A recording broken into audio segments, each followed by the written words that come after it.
Once you regain your sight, it is very hard to go blind again. The programming and brainwashing runs so subtly deep that we have all come to associate the notion of ancient with underdeveloped, less technologically advanced, and believers of mysticism. Consider the structures built throughout history.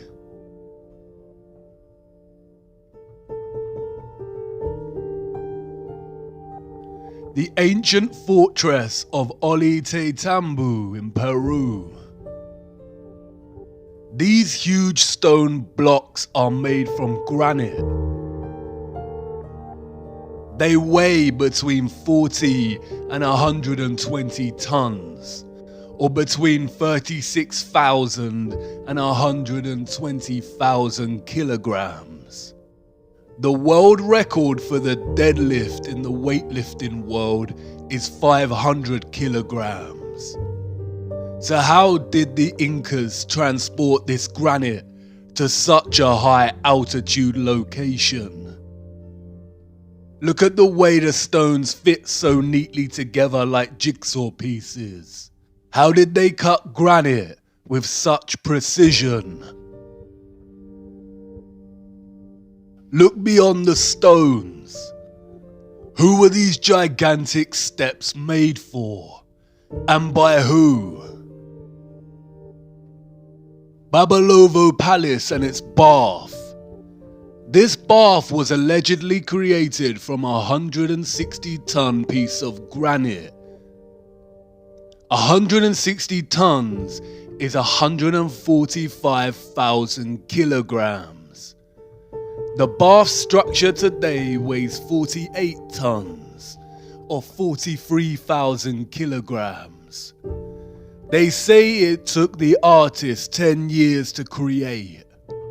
But look, how perfect its curved structure is, and the upper rim of the bath. Yeah, right. No matter what fabrication they attach to this, creating such a structure by hand is impossible without advanced machinery. Alexandra Column, erected in 1834. The column is a single piece of red granite.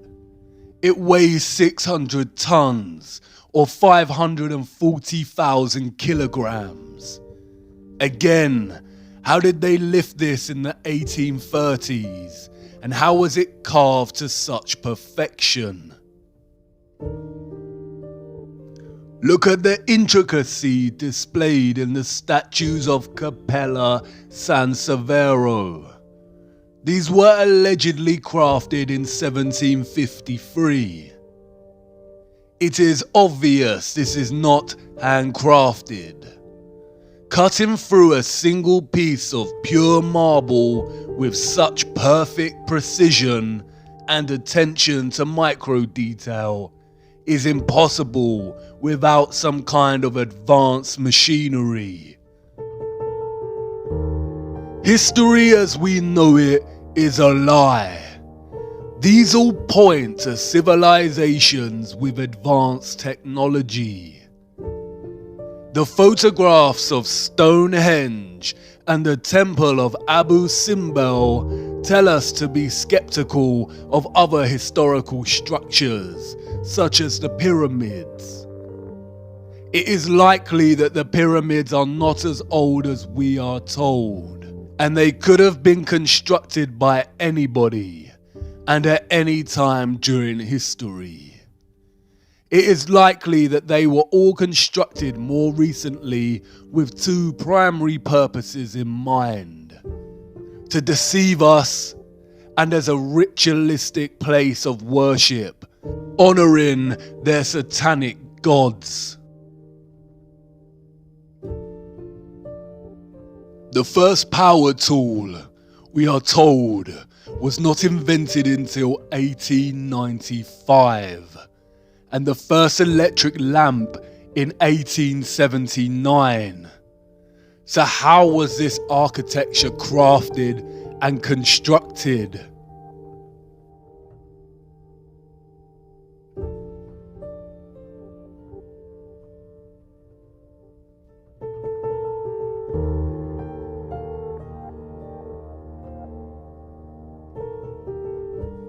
It is so obvious this is not the truth. If you really look at all the cities of the world, you can see their stone structures and design would have actually been impossible if we are to believe the fabricated pre-industrial narrative and timelines.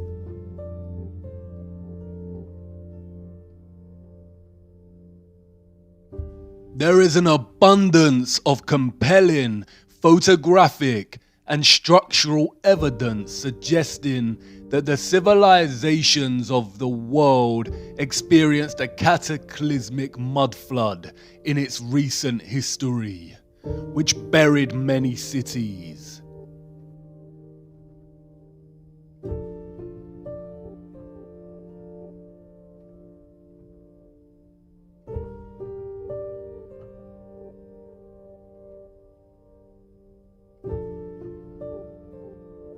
Cities with architecture built with advanced technology and that ran on free electricity.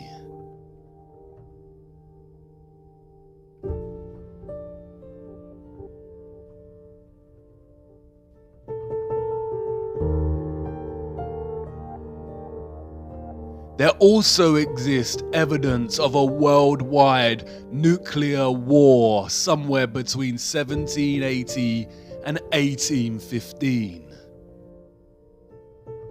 It all points to an early 19th century worldwide reset through depopulation. We also see old photographs of nigh-on deserted cities and of birthing stations and orphan trains, suggesting they needed to repopulate large areas of the world at some point.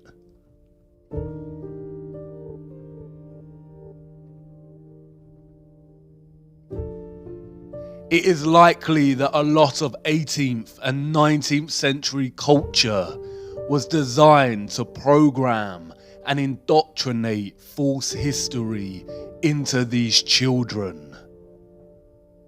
This is a topic to explore outside of this series, but it all suggests that our history has been heavily edited, timelines distorted and corrupted.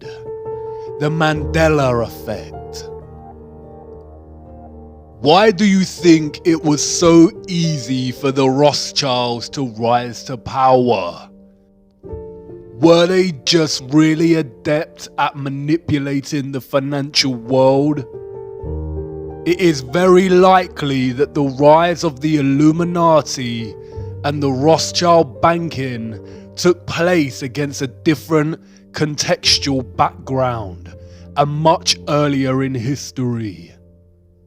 The Napoleonic War is likely a fabrication, and the war in which the Rothschilds came to power was a different kind of war.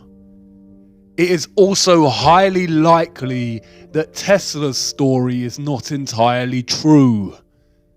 It seems more accurate that he actually rediscovered free energy, and that's why it was suppressed immediately and not given a chance. It seems very convenient that photography was not officially invented until 1822. Are we advanced today? Yes, we have computers, but look at all the wires. Our infrastructure has not actually progressed. Trains, cars, and planes, in principle, are the same as they were when they were invented.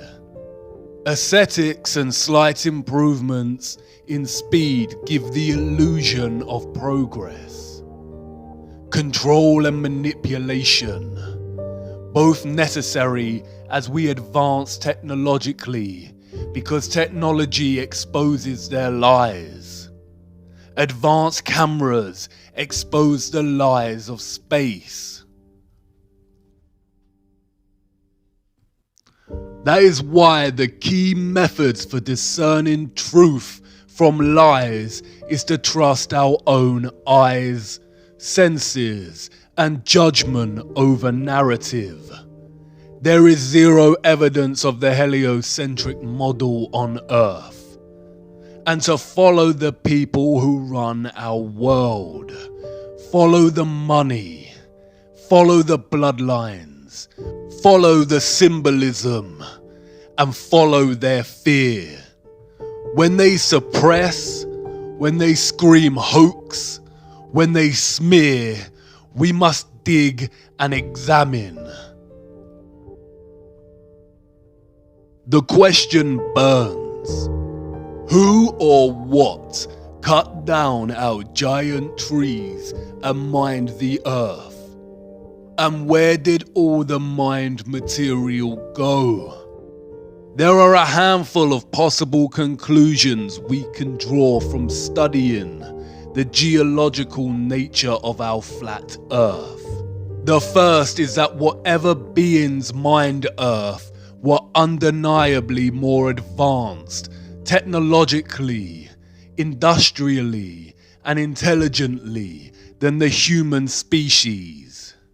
The second is that they were obviously much larger than us as a species. You could reconcile the possibility that they were humans like us, but just technologically more advanced, and had developed the machines capable of committing such actions. But this is very unlikely. Mythological stories of giants abound in our culture, and these tales can be found in every single culture throughout history. In the Christian and Jewish biblical texts, we find accounts of the Nephilim. In ancient Greece and Rome, we have giants and titans. In the Quran, we have the people of Ad. Giants are present in scripture, mythology, oral history, folklore, literature, and movies. The Book of Enoch speaks about fallen angels, or the Watchers, beings that came from a realm above the firmament and began to interbreed with humans. And they became pregnant, and they bare great giants, whose height was 300 ells, who consumed all the acquisitions of men. And when men could no longer sustain them, the giants turned against them and devoured mankind.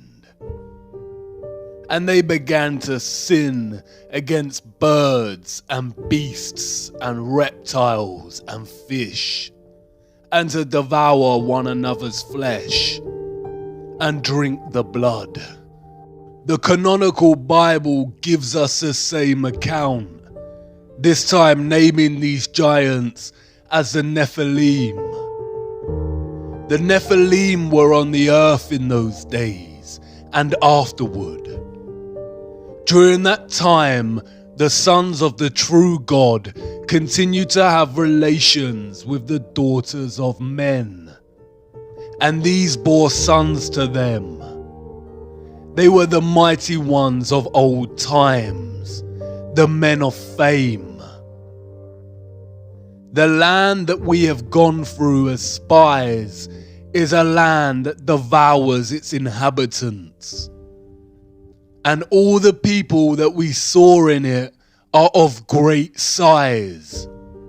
There we saw the Nephilim, and to ourselves we seem like grasshoppers, and so we seem to them. It would be naive to think the ancient texts have not been edited, or books of scripture hidden. The Vatican Apostolic Archives are highly secretive vaults containing thousands of texts inaccessible to the public. Even Wikipedia gives credence to the enormity of these vaults, stating that they contain 53 miles of shelving.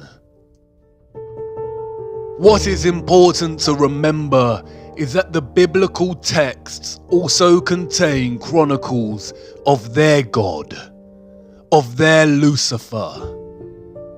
The deeper you travel down the rabbit hole, the more these texts surprisingly align with the reality of our world and offer insight much better than any corrupted field of science.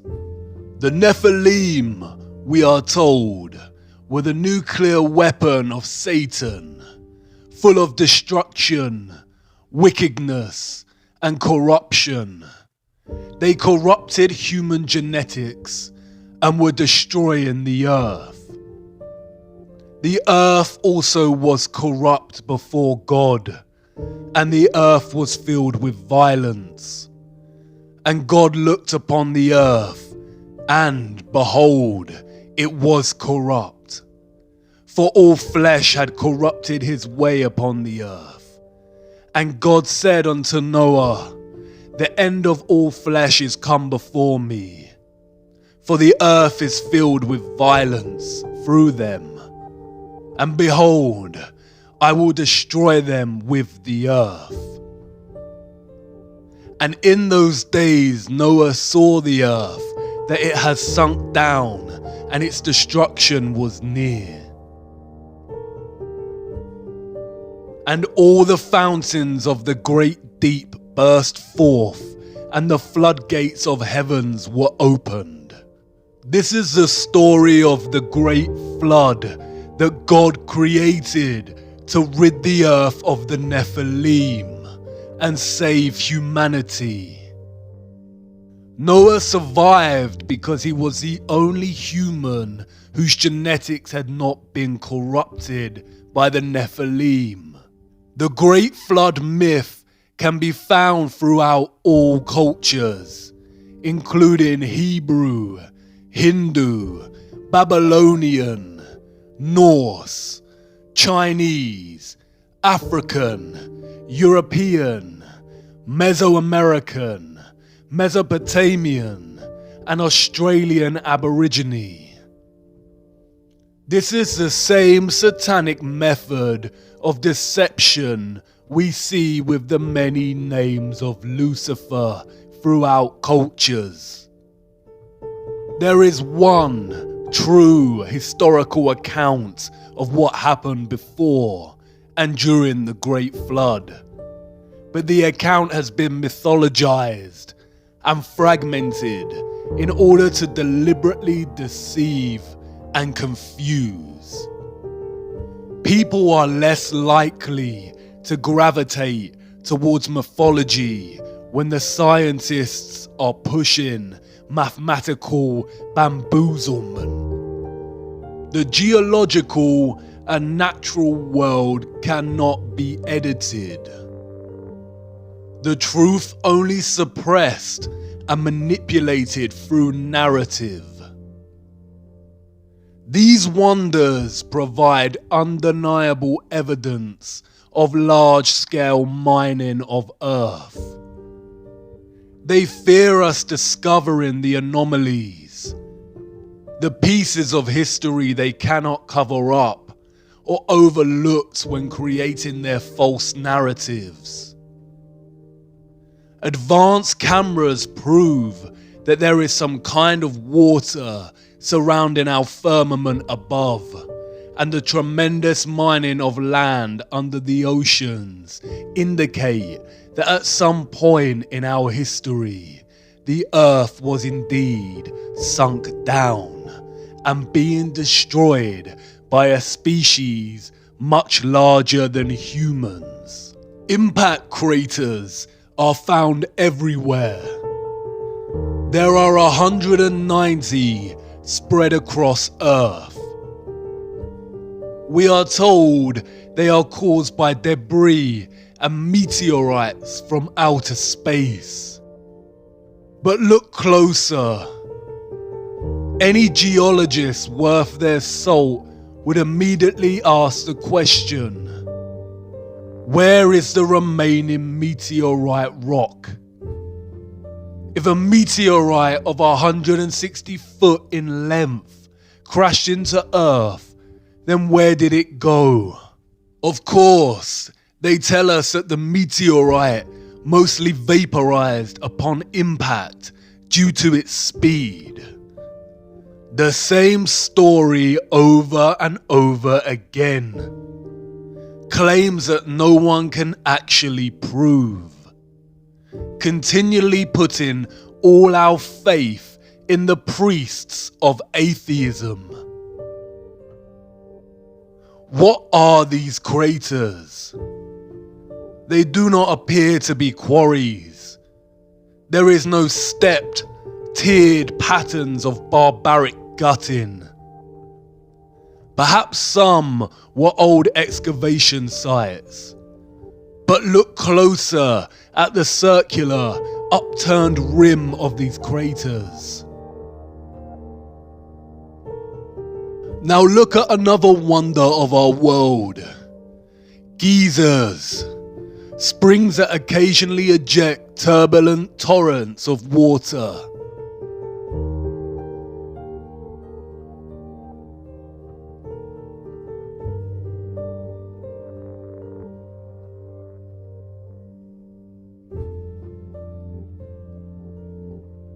Can you see it? The same upturned edges form from the release of water pressure. There were not oceans on Earth during the Silicon era. It's interesting how some impact craters appear to be flooded, and while others show vegetation growth in the center, most likely from the moisture. As you can see, right in the middle is the opening in which the water comes up from and releases into the air. We can see traces of the old closed opening in the crater.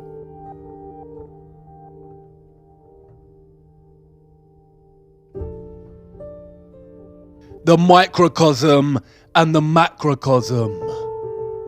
In the biblical model and ancient stories of the Great Flood, the waters came from above as the vaults in the firmament were opened, and from below, from a place called the Great Deep.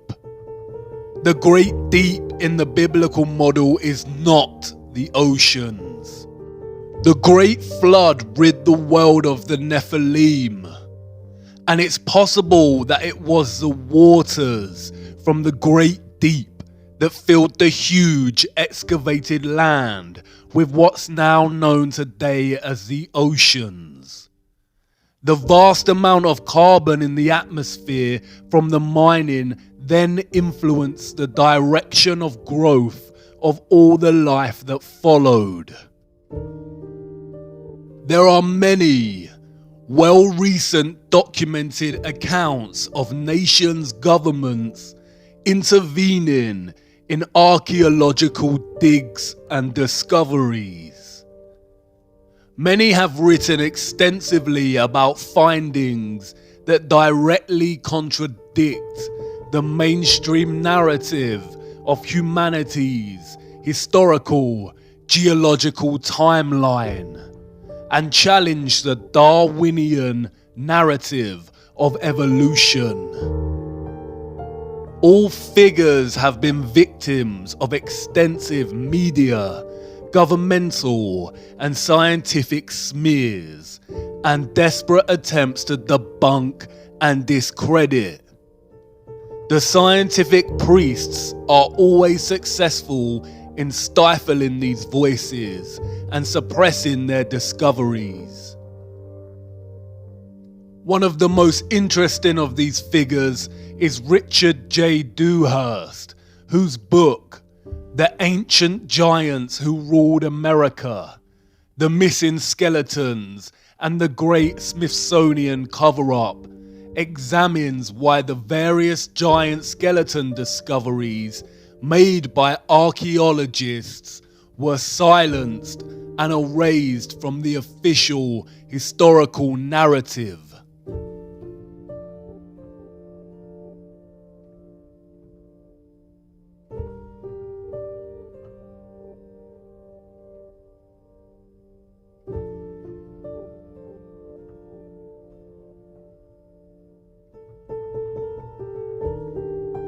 The idea of giants or of the Nephilim existing in our past seems stranger than fiction. Our satanic matrix programming kicks in, and the immediate reaction is to dismiss. But we have already accepted a very similar natural history, a corrupted half-lie. They've already told us that giants once roamed the earth, but in the form of these. We all know these, and it was a meteorite that supposedly wiped this species out. Can you see how they have corrupted a real truth and told us in their indirect way? Dinosaurs probably did exist, but not in the narrative or timeline they've given us. In a world of enormous silicon trees, there will be so much oxygen in the atmosphere. Because of this, living life would grow to immense heights and sizes. All life back then was a lot bigger than it was today. Because of the oxygen, living creatures would also have lived much longer lives, some for hundreds of years. If giants did once exist, then why lie and hide it from us? Simply because it completely destroys the theory of evolution. It is no secret that Charles Darwin's grandfather, Erasmus Darwin, was a Freemason, as was the entire family's male lineage. Erasmus was not just any Freemason. He was a 33rd degree Freemason, the highest rank of the organization. The number 33 is highly satanic, used throughout their symbolism and rituals. Not only do the numbers produce their beloved 6 when added together, but 33 is also a direct allusion to the age Christ was when he was crucified, always mocking that which directly opposes their God. Darwin's theory of evolution is just that, a theory. The double standards are outstanding. Darwinism has always carried the title, the theory of evolution, just like gravity is the theory of gravity. But their scientific theories are forced upon us from birth and taught in our education systems as truths. When a conflicting theory arises, they are usually classified as conspiracy or pseudoscience. We need to wake up. The fact remains that Darwin's theory of evolution has never been proven. Just like gravity, we do not actually witness evolution taking place. There is literally no evidence of species evolving. We just have to have faith that at some point, millions of years ago, it took place. They have never found the missing link between humans and monkeys, and all subsequent militant work by figures such as Richard Dawkins and David Attenborough is nothing more than satanic programming and propaganda. I too was brainwashed by Dawkins' The God Delusion, a stupid mistake. Throughout the last century, scientists have desperately tried to find proof of evolution, enforcing so-called discoveries to the point of invention. They have claimed to have found a jawbone of the missing link, what is referred to as the Piltdown Man. For the next 40 years, scores of scientific articles, artistic reconstructions, and over 500 doctoral theses were written on this subject.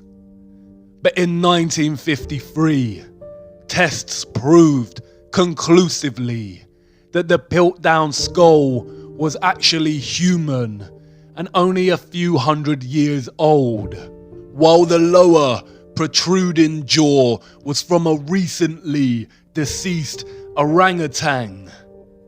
A deliberate hoax. They lie.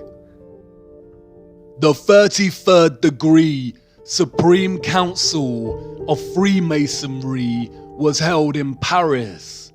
Revealed in the minutes of their meeting is their promotion of evolution as science, while they themselves mock the theory. The minutes read, "It is with the scientific theory of evolution in view that we are constantly, by means of our press, arousing a blind confidence in these theories. The intellectuals will puff themselves up with their knowledge, and without any logical verification of them will put into effect all the information available from science, which our agenteur specialists have cunningly pieced together for the purpose of educating their minds in the direction we want. Do not suppose for a moment that these statements are empty words. Think carefully of the successes we arranged for Darwinism. Darwinism had two objectives.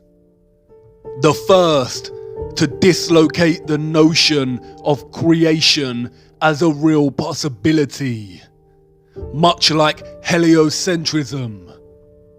And the second, to create social Darwinism, the idea of superior races and social classes, propelling humankind into some false belief that they must succeed and beat all competition.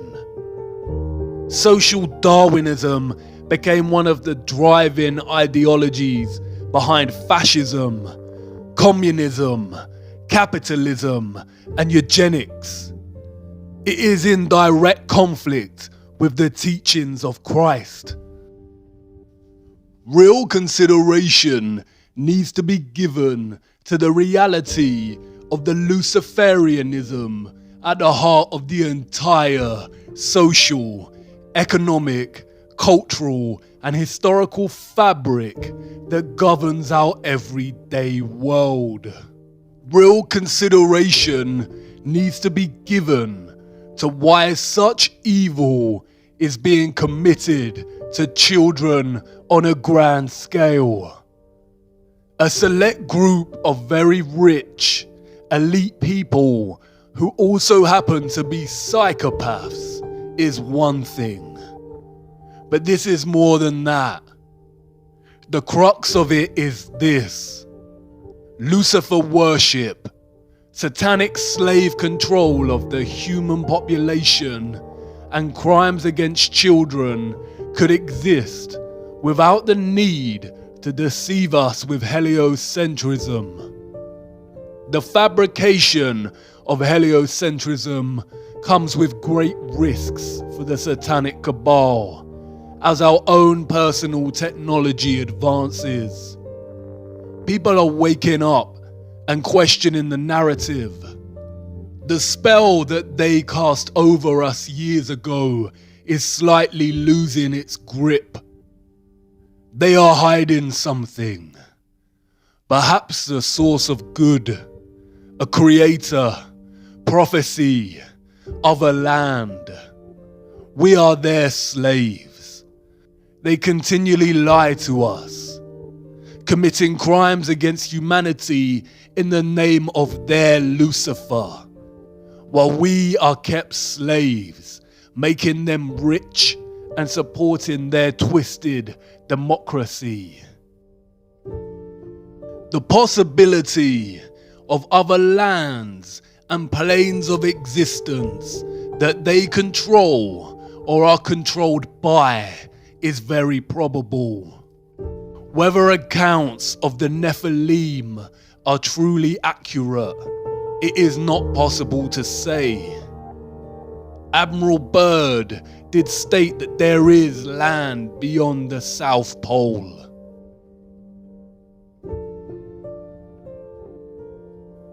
Old maps written off as a hoax or inaccurate show other land, extra territory. The vast amount of material mined from Earth and our old gigantic trees had to go somewhere. It is very possible that they have discovered a way out of the firmament at Antarctica and are able to leave. It's also possible that there are other concentric ice walls and Antarctica is just the first one, and the foundations of the firmament lie way beyond.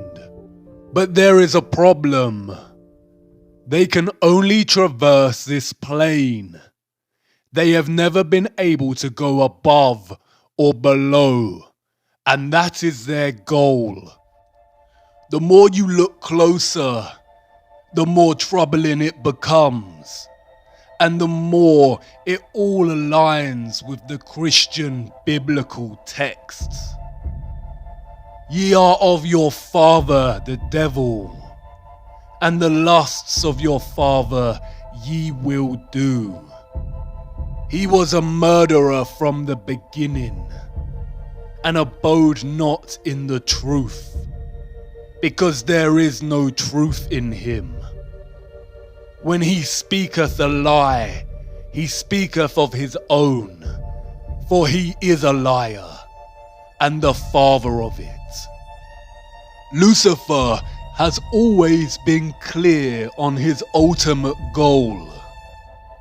I will ascend above the heights of the clouds.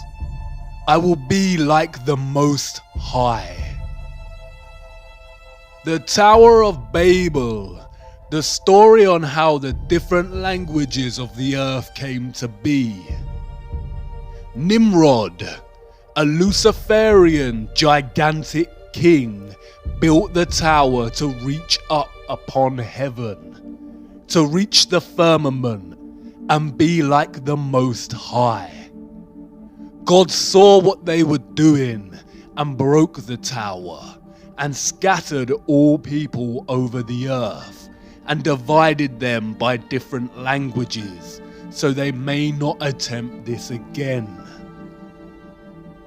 The broken Tower of Babel, the European Union Parliament building, in direct opposition to what God said not to do, unite all nations. The EU, a branch of the United Nations, Our minds programmed and manipulated by the media to think this could ever be a good thing. Union of all, a utopian lie to advance the Illuminati satanic agenda of a one world government. Their new world order, Novus Ordo Seclorum, the uniting of nations under one government, under one world currency, one world military, one world religion, the end goal, all potential threats to their system dissolved, complete control over the human slave species. A new world order. A new world order. A new world order. A new world order. New world order. And a new world order. A new world order. A new world order. A new world order. A new world order. A new world order. A new world order. A new world order. World order. A new world order. As I've told you before, because I love it so much, Novus Ordo Seclorum, a new order for the centuries, for the ages, forever. The international order. Global governance. Global governance. Global governance. Global society. Global influence. And people talked then, in 1990, of a new world order. The reference to the Tower of Babel signals another motive, a more sinister one. Lucifer's goal to ascend like the Most High. They have been trying to breach the firmament for years. Operation Dominic and Fishbowl were attempts to nuke the firmament. Although we weren't able to shatter that highest, hardest glass ceiling this time, thanks to you, it's got about 18 million cracks in it. The mysterious Libyan desert glass, scattered over hundreds of kilometers in the Sahara Desert. This mysterious glass puzzles scientists. Some theorize that it is formed from nuclear explosion. The glass is nigh on pure silica and is so strong it has a melting point of 1,600 degrees. Crystal remains. But of what? The trees? Maybe not. How many cracks did she say are in the firmament? This didn't always share the same name with a chocolate bar. Those before us called it the Great Rift. The ancient Greeks said it was a great path of destruction left by Phaeton, who tried to guide the chariot of Helios, the sun god, across the sky and lost control before being struck down by Zeus's lightning.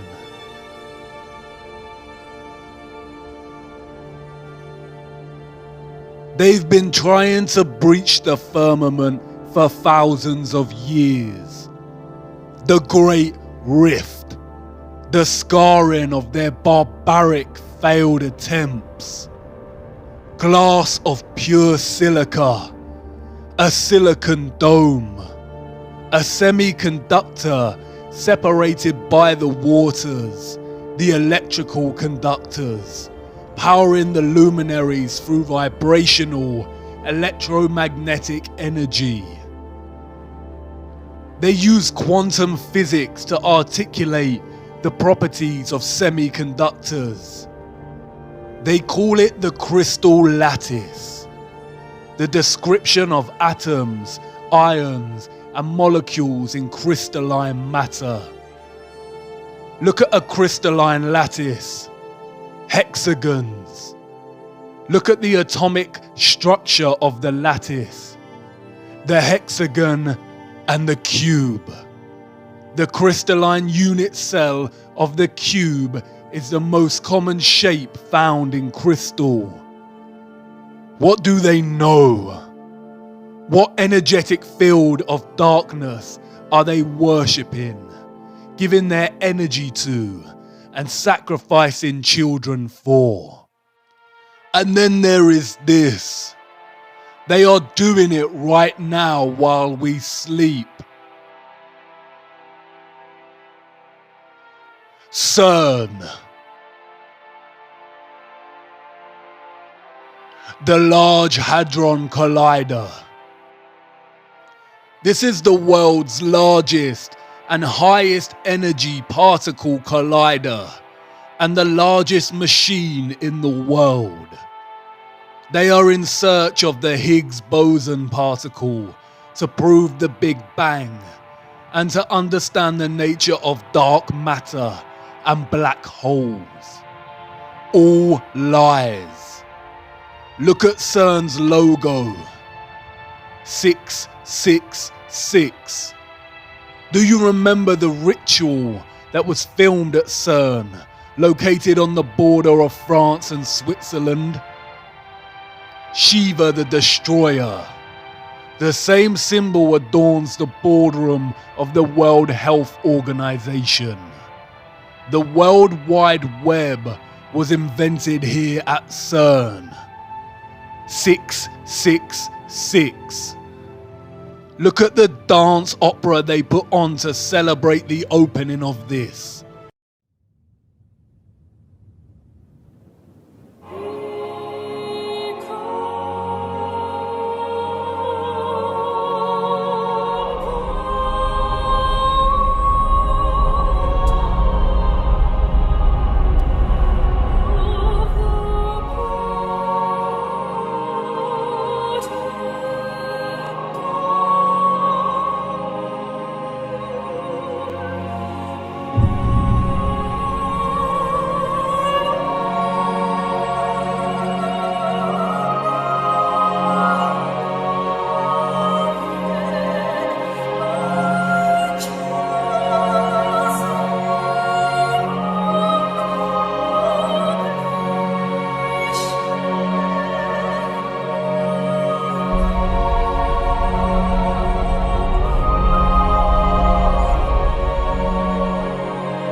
These are supposed to be scientists.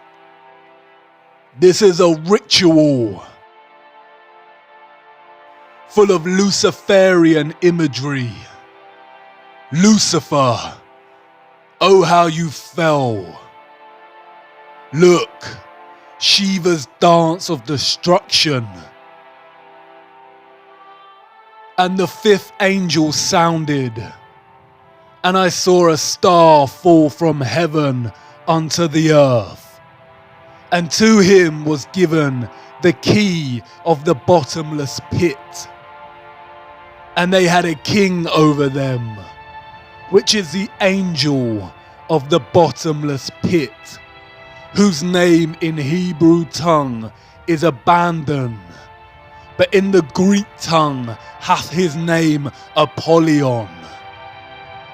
Apollyon, Apollo again, the moon landing missions. The town in France where CERN is located is called Saint-Jean-Pied. The name Pied comes from the Latin Apollyasum, and it is believed that in the Roman times a temple existed in honor of Apollo, right here where this French town is situated. And the people who live there believe that it was a gateway to the underworld. What did God banish to the bottomless pit? The souls of the Nephilim. You've seen this geometry before. The 8-spoked wheel. It is the wheel of time.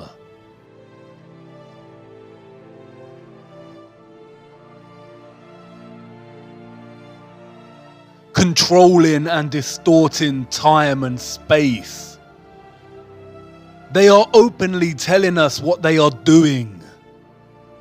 The key to the bottomless pit.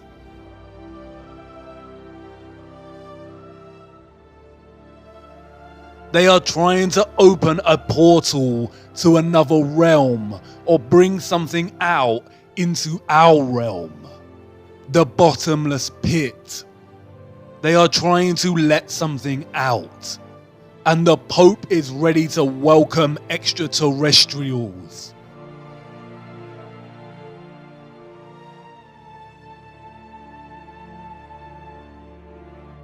The sculpture in the Vatican is called Resurrection. Does this look like Christ to you? They are trying to resurrect something, but it is not Christ, and they are not aliens. The whole alien deception has been programming us from the beginning to accept something other. Some kind of life that is not human, but something else. Look at the satanic symbolism at the ceremony dedicated to the opening of the Gotthard Tunnel in Switzerland. This was put on by CERN.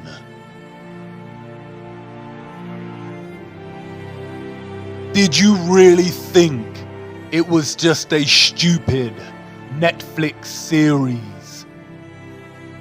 And look who it is. Up to no good. Alice. Desperately trying to go into or get out of Wonderland. They are telling you what they are doing with Alice. Trying to go down into the rabbit hole. Into the bottomless pit. Through these experiments, they discovered something called the Rainbow Universe and Rainbow Gravity. More nonsensical bamboozlement concealing what they are really looking for. Return to ancient Norse cosmology. Can you see it? A rainbow bridge connecting our flat earthly plane, which they called Midgard, with another realm, a realm underneath.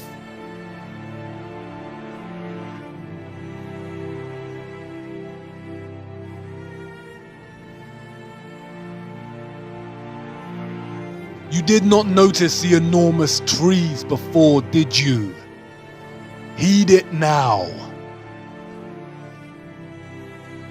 The underworld they called Hell and Niflheim.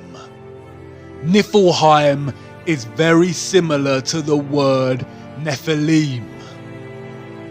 Hell is the same biblical hell, or what the ancient text called Sheol. The Rainbow Bridge also connects to Valhalla, the city of Asgard, or what is known as Heaven, a path to ascend to the Most High. It doesn't matter if you cannot move beyond your programming to conceive this as a real possibility.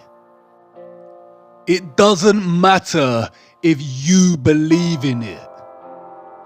What matters is that they do believe in it, and they rule and own you. Stranger than fiction, a paradox. The deeper down the rabbit hole, the more upside down everything becomes, and yet it all starts to make sense. Do you understand the enormity of their lies?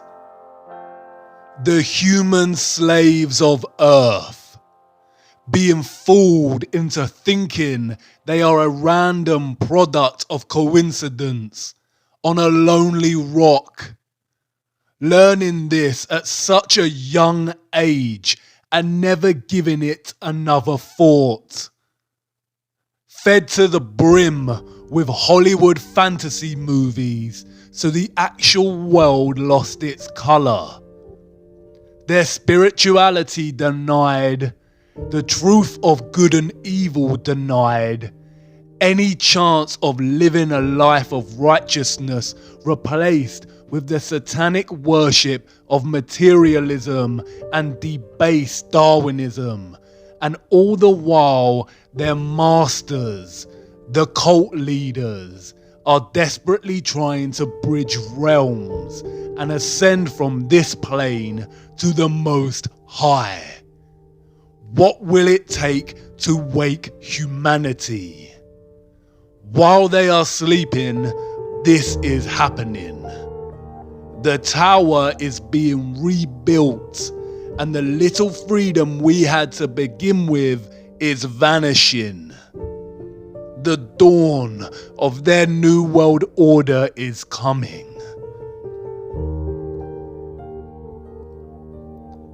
But I know you've stirred, viewer, and I'm grateful for it. Now is not the time to lose faith. We have to tumble down one last rabbit hole before I let you go.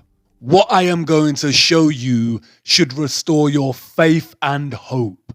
Come on now, our final stop has arrived.